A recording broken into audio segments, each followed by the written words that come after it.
Welcome to Health and Veritas. I'm Harlan Krumholtz. And I'm Howie Foreman. We're physicians and professors at Yale University. We're trying to get closer to the truth about health and healthcare. We are excited to welcome Professor Chima Ndumele today. But first, we always check in on current or hot topics in health and healthcare.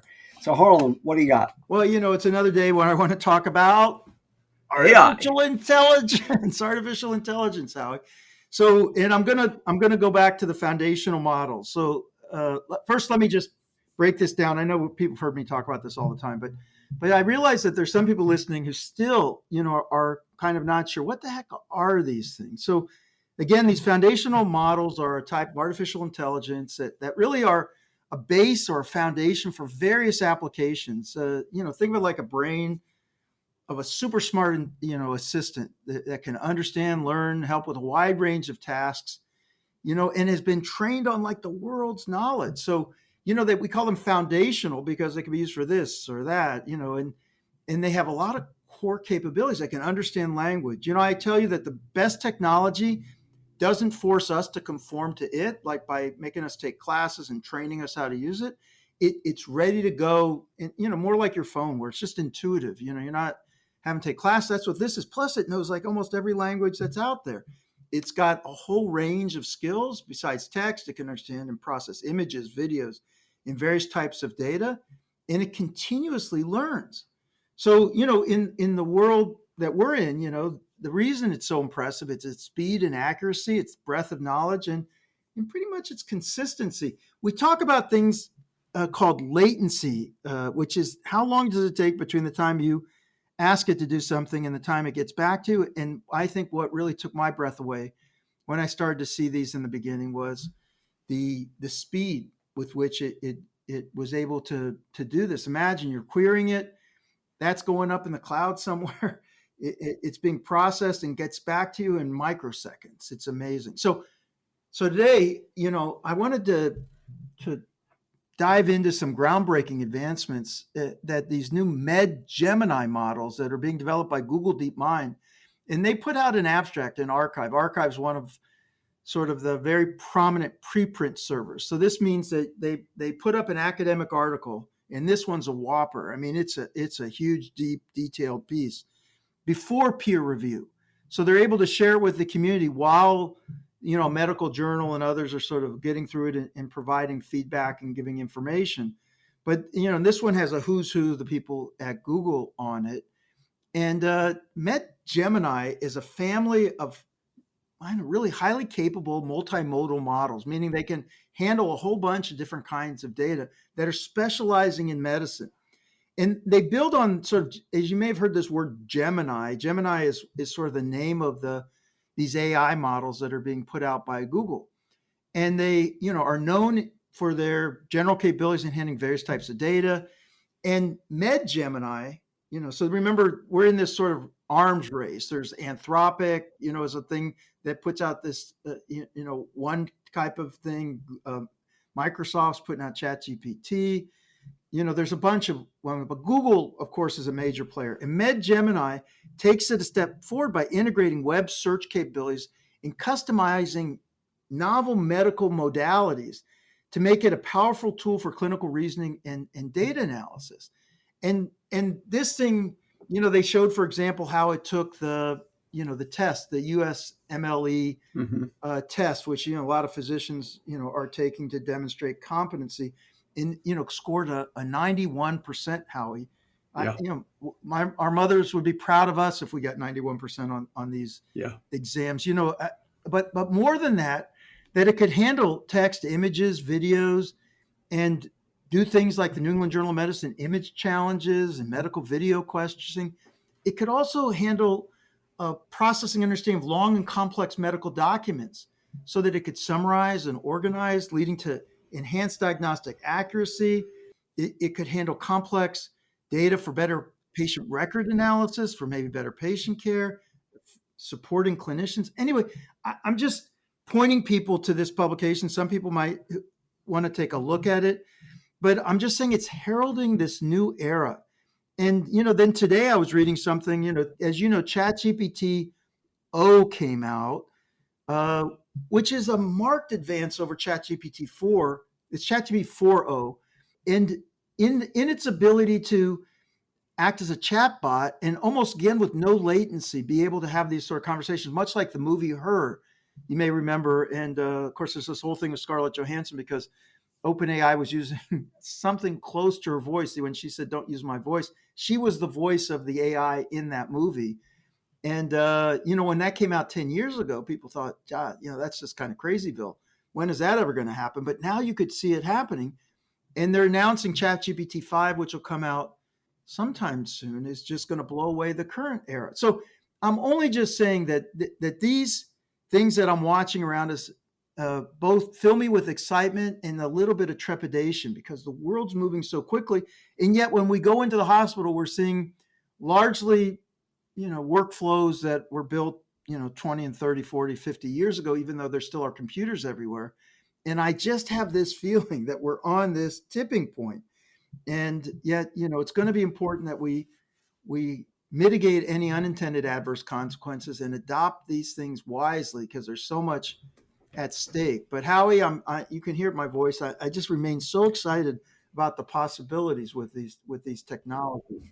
I agree. And I think that we have to be ready for the fact that patients, particularly educated patients, are going to come into the office now far more advanced in their understanding of their own condition than the physician will be, at least initially. And you're going to have to meet the moment. If physicians aren't able to meet the moment, then for a lot of conditions, there's going to be a great deal of frustration because patients are not going to want to show up to the office having done their homework to find a physician who scratches their head and starts to look at their own computer. So we've got to be ready for a cultural change within the practice of medicine. Well, and I'll make a last point here. This is going to really democratize things because all the patients are going to have access to these tools. So imagine it takes 6 months to see a cardiologist for a routine visit. Well, imagine if people could just sit down with a chatbot and get a lot of information. If we had these technologies, we could use this to triage. Oh my goodness, this patient needs to be pushed ahead because this is what's going on with them. And,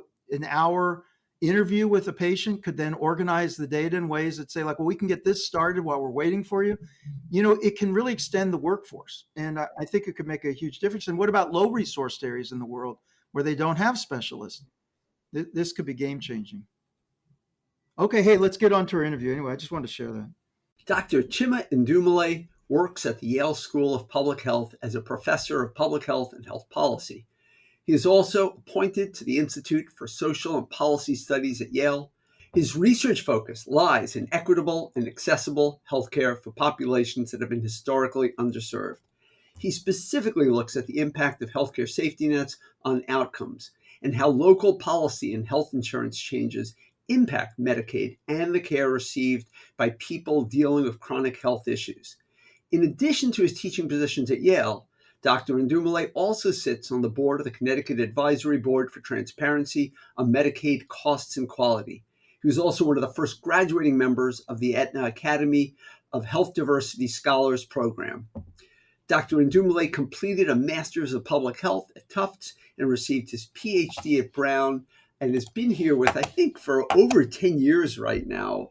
And so I want to start off by, I love to hear what motivated you to get involved in health policy writ large and then specifically Medicaid. And I wonder if you could just start off and tell us where did you grow up and what got you interested in this?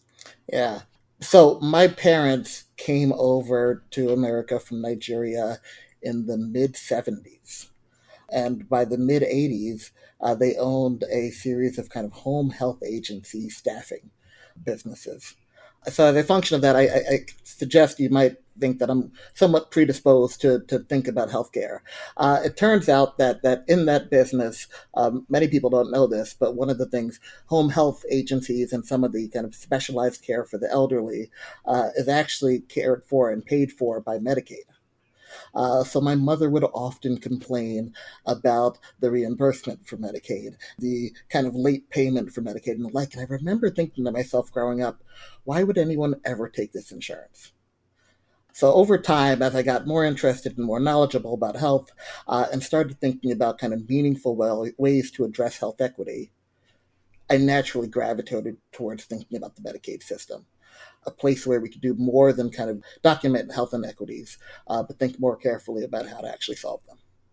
You know, Chima, I've been, admiring your work for so long. You are one of the world's experts in medical insurance and particularly around Medicaid. And I wanted to just reflect with you, about the enormity of this issue about Medicaid. I think it became clear to me when I saw, now this was a while back, but it said like a third of the states spend more than a third of their budgets on Medicaid. And then when I reflect in Connecticut, our state of about, I don't know, 3 million, almost a third of the population, almost a third are being covered by Medicaid. And yet I see an absence of real innovative thinking. I mean, that doesn't mean there aren't talented people who every day are sort of looking at Medicaid, but I sort of think this is our chance to really redesign. It's a vulnerable population in great need. There's a lot at stake. I had the benefit of talking to the governor this week because he was at a Yale event, and I said, we've got to double down on Medicaid, and pointing to you as really kind of one of the thought leaders in the nation. If you were, in a position where you could do something that would transform Medicaid, what would you do? Yeah, Harlan, let me underscore some of the points that you made first, because I think they're really important, right? On average, states are spending about 30% of their budgets on Medicaid, right? And that has increased dramatically over the last 2 decades, crowding out spending on transportation and public health preparedness and education and all types of things that are arguably, quite frankly, not even arguably, more important for health and more important for kind of the thriving of the population than healthcare spending and Medicaid itself. We've got to get it under control, right? There are a lot of things to do. I think the first thing that we should do is stop looking for our keys under the lamp. Right. The reality is that most people who are on Medicaid aren't just on Medicaid. 45% of individuals who are on Medicaid are on at least 2 other assistance programs. 90% of individuals who are on SNAP are also on Medicaid.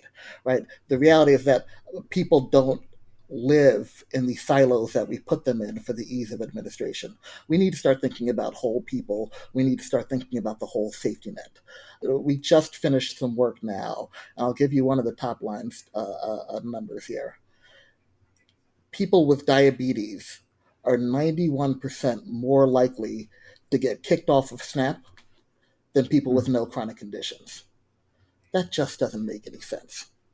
Right. The reality is that, and that's not because anyone's trying to be mean or anyone's. The reality is that we haven't linked that data to think carefully enough about how our policies are affecting people's whole lives. So there are many places to go within Medicaid, but first we have to start thinking about Medicaid recipients as people, rather than just kind of numbers on a spreadsheet. And just for our listeners, SNAP is the, I think, Supplemental Nutritional Assistance Program.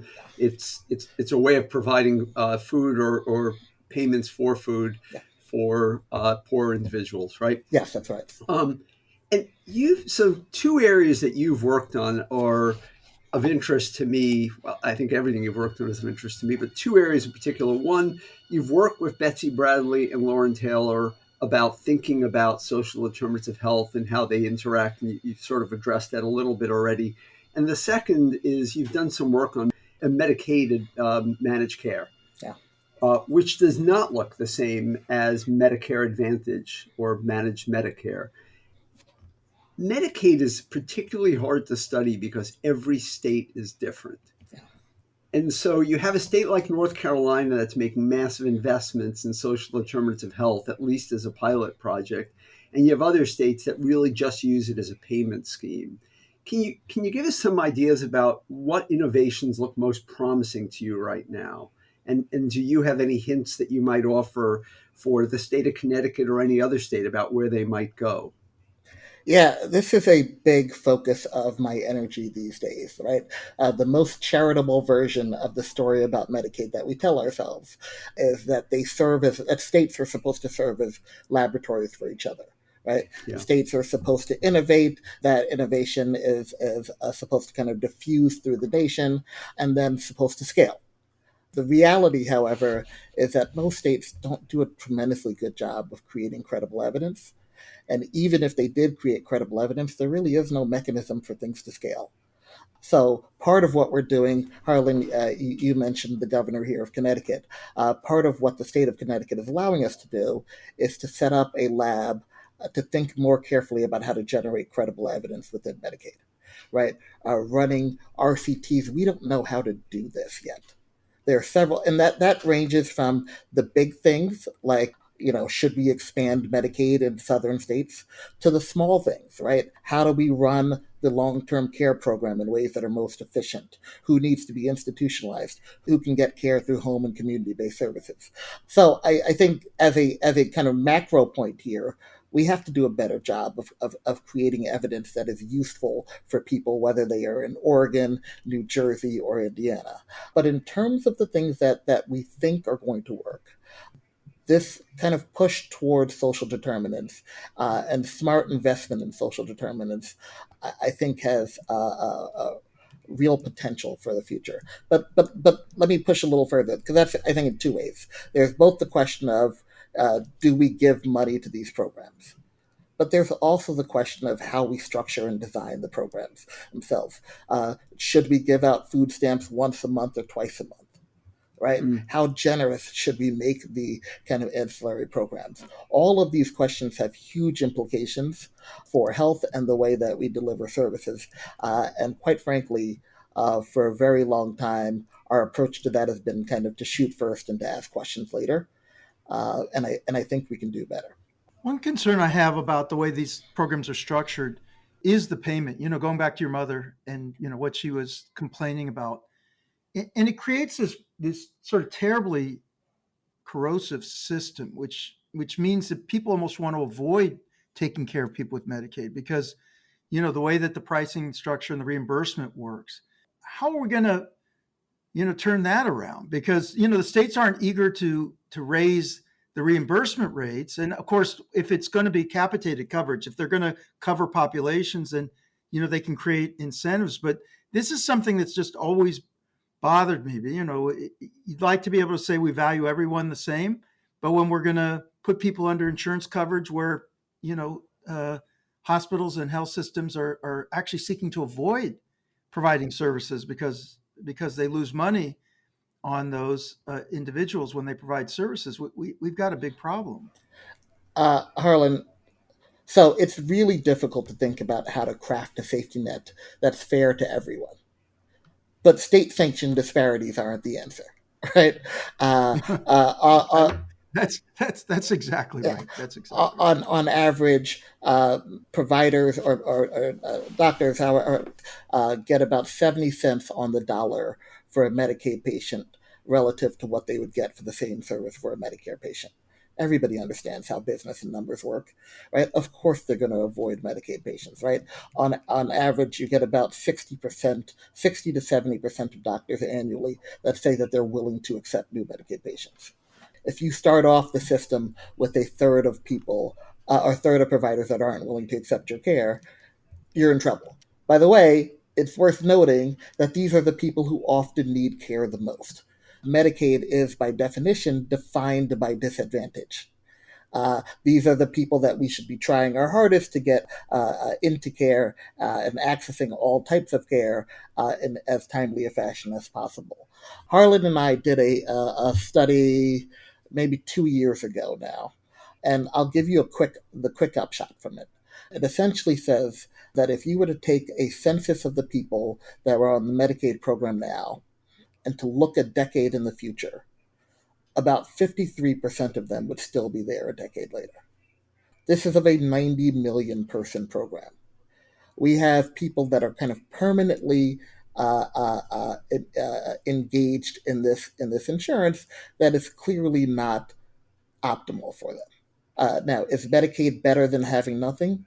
Absolutely. But quite frankly, we need to do one of two things. If we want to turn the Medicaid program into a true safety net, we need to surround people with the full array of services that can actually help them get off. Or we need to engage with the fact that Medicaid is going to be a kind of long-term program for a really large group of the population. And at that point, we need to invest in it in the way that we invest in all other long-term programs, in the way that we invest in Medicare, in the way that we invest in commercial insurance. We really have a striking opportunity to shape kind of midlife morbidity, to shape outcomes for Medicaid populations in a way that we haven't before, and it feels like we're missing it. Is there appropriate funding to do the work that you mentioned earlier, being able to actually look state by state, either to compare states or look within states about the effects of programs? Is the funding available to do that type of work? Are we underinvesting in the health services research around Medicaid that would give us the answers we need? It's a good question. I don't think the challenge is necessarily the funding, at least on the kind of research side. I think the challenge is, as you mentioned, every state Medicaid program is a little different. Therefore, the quality of the data is a little different. The availability of the data is a little different. It is just really in the last 5 years or so that federally we got data that we could trust from all states. So I suspect that we're going to see an influx of new Medicaid researchers. I suspect we're going to see an influx of new insights that really do kind of drive our conversations moving forward. But traditionally, it just hasn't been there. The data hasn't been there to really make the right kind of insights to drive the right policy. And just to follow up on that, did the imperative to get better data occur because legislative change or regulatory change occurred? Like, how does that even happen? The program is coming up on 60 years. Yeah. Oh, how does this happen? Yeah, it happens when the federal government kind of mandates it, right? And there is this open question about how we deal with federalism, right? How do we give the states the autonomy to make decisions, to innovate, and to do things that matter for their populations and priorities, while making sure that we're not doing things that are harming people, both kind of within states and then federally. So I think the federal government over the last half decade or so has started taking this job a little bit more seriously in articulating the need for us to get credible evidence both within and across states, and then facilitating the data sources and the funding to help researchers do so. I know you've been watching with interest, what's been going on in North Carolina, for example, where there are these broad-based investments. We've talked about it on the program. Uh, is it possible for these programs that are using such large amounts of resources from the states to start investing more broadly in things like housing and actually even economic development, recognizing that these investments may ultimately reduce the amount of healthcare utilization that's needed? Because to me, this is what, this gets back to your original comment about seeing the whole person. And, if we can conceptualize this not as just paying for services, but actually promoting population health and then trying to net sort of bring these healthcare costs under control. I mean, you take asthma, for example, which could be precipitated by environmental factors within certain parts of, a city, because, the exposures are different than they might be in other places and so forth. The climate change, heat's different in different parts of the city. Vulnerable populations tend to be a couple degrees warmer because they lack, foliage that's going to in some way mitigate the climate. Do you see nationally this kind of discussion taking place where you might be hopeful that these kind of investments can take place, or are people just still splitting everything? Uh, so yeah, I do think that there are several states now. In some ways, they're the states that you would expect, but there are several states that are starting to think about how to invest in the social determinants of health in a more thoughtful way. I think what we know is that social determinants of health matter. I don't think we know how to invest in them. I don't think we know who should be the people investing in them. Is it the hospitals? Should it be the plans?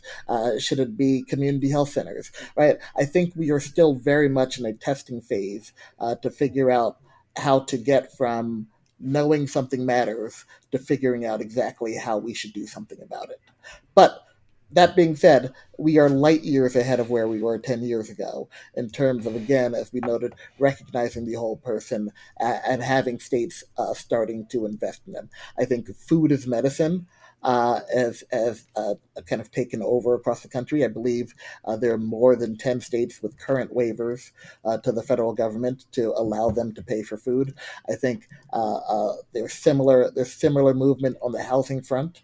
I think we should be excited about the fact that we are moving forward and kind of recognizing that Medicaid shouldn't just be an offshoot of the Medicare program, right? That these are individuals with real, specific, and kind of different needs. As a matter of fact, if the Medicaid program looks just like the Medicare program, there's a good chance we failed.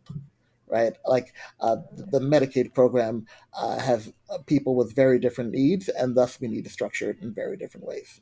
We could go on with a lot more questions, and I have more to ask you, but I think we're going to wrap up here. I'd love to have you back. I still want to hear your thoughts on the answer to the question for your parents about why do people even take Medicaid, but which you touched on, but more. It is fantastic to have you here. We are so lucky to have you. I literally remember the day that Paul Cleary told me that we had gotten you here and how excited he was. And it's just an honor and a privilege to Let's have have his you. parents on next time. Yeah, that's right. Yeah. Talk about home health. That's true. Yeah, that'll be fun. Thank you very much for joining us today. Yeah, it's great to see you. Great to see you. Thank you so much for having me, guys. Hey, that was a terrific interview. I so enjoy him. But now I'm getting to the part that I really love on the podcast, which is to hear what's on your mind this week, Howie. So what have you got to share? I appreciate that, Harlan. This is not the first time we've even talked about the issue of race in medical decision making and how it can lead to varying patient management. But we've not talked about lung function measurements, which, by the way, is a very common tool that pulmonologists and even internists may use in the office. And these measurements, when factored into equations that are race-based, can have enormous effects on patients. And to have that enormous effect based on the color of your skin or the continent of your origin should be concerning to people. And in a recent study published in the New England Journal of Medicine, authors from the US and UK looked at the effects of proposed and mostly instituted changes in how we judge lung function in patients using 2012 equation that included race as a factor, and then through a 2022 update that was race neutral. And first, they confirmed what we sort of expect at this point, that by removing race from the equation, more Black patients were diagnosed with new or more severe lung disease than with the prior measure. And while patients were now white patients were less likely to be so diagnosed. So it changes for both in a way. Disability payments for veterans would go up by $1 billion per year for Black individuals and down by $500 million a year for white individuals. When looking at longer term outcomes, these changes appear to have very little effect. So doing this reclassification did not change outcomes so much, but it did change the process of care and who was allowed to have care. Many of the changes may also be seen as negative for Black individuals. So while you're more likely to move up the waiting list for a lung transplant, you become less likely to have surgery for lung cancer. And while you receive extra payments for veterans' disability, you are now less likely to be eligible to be a firefighter.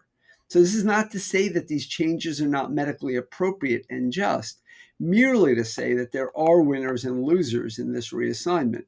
So pulmonologists and thoracic surgeons are not changing these measures in order to right some societal wrong. They change these measures because the earlier measures were based on the false idea that race is coded biologically.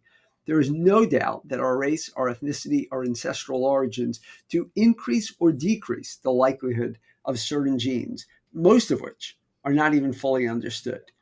And we may yet adjust formulas such as these for what those genes portend.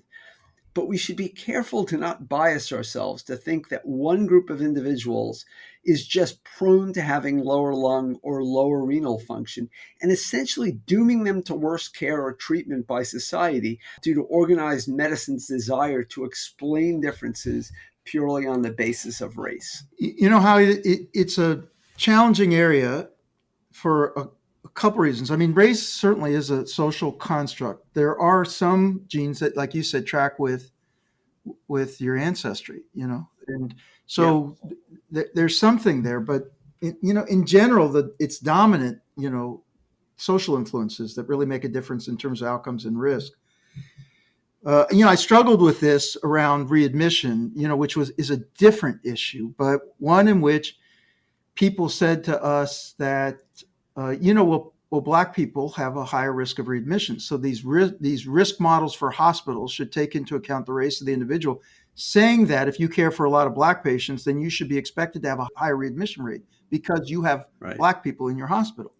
And I was arguing that you're dooming them. Why should I say my readmission rate should expect it to be high? Shouldn't I be interrupting that social problem rather than accommodating? And just for our listeners, Harlan, you took a lot of flack for that, a huge amount of criticism for that. And it was a principled viewpoint that I think is being held up at this point. It is. I will say there's a different thing on the payment side. If it turns out that hospitals that one of the reasons is because Black people end up going to lower resourced hospitals who have worse performance, then if you've got a payment plan that actually holds back payments to those hospitals, you could make the problem worse. So there's a whole thing about that, but it's separate from trying to hide the issue about this social construct being a driver of outcomes. So anyway, I'm glad you brought it up today. It's a really important topic, and we should continue talking about it. But the thing that's most reprehensible is, again, when we were seeing things like, we think Black people have thicker skin, so they need higher radiation. It's the same thing. We need to increase the radiation for the. I mean, we're basically saying like, we expect you to have worse lungs, so you're really not so bad for a Black person. It's just horrible when you say it out loud. It's astonishing to see that these things still are existing within our system, and it's good to see that people are addressing it. You've been listening to Health and Veritas with Harlan Krumholtz and Howie Foreman. So how'd we do? To give us your feedback or to keep the conversation going, email us at health.veritas@yale.edu or follow us on LinkedIn, Threads, Twitter, or wherever you can find us on social media. And we really want to hear your feedback, questions, any experiences with these topics. Rate us. That helps other people find us. It also teaches us something, whether you have something constructive to tell us so we can do better, or if you like us. Of course, we always like to hear that. And we appreciate anything our listeners do to give us feedback. We really do. And if you have questions about the MBA for Executives program at the Yale School of Management, reach out via email for more information or check out our website at som.yale.edu/EMBA. And a final reminder to our listeners, next week on May 30th, we'll be doing a live podcast at the Yale Innovation Summit. Again, May 30th, the summit itself runs from the evening of the 28th until, I believe, late in the day on the 30th. And all gaps are going to be included. Exactly. And we have great guests lined up for that. Links are in the show notes today. Yeah. Come to the summit and see us interview some of the greatest health and technology innovators. Yeah, Josh Cabell's put together a really great event. And apparently over 2,000 people are signed up now. Look, New Haven is the next place as a hub for innovation. Yeah.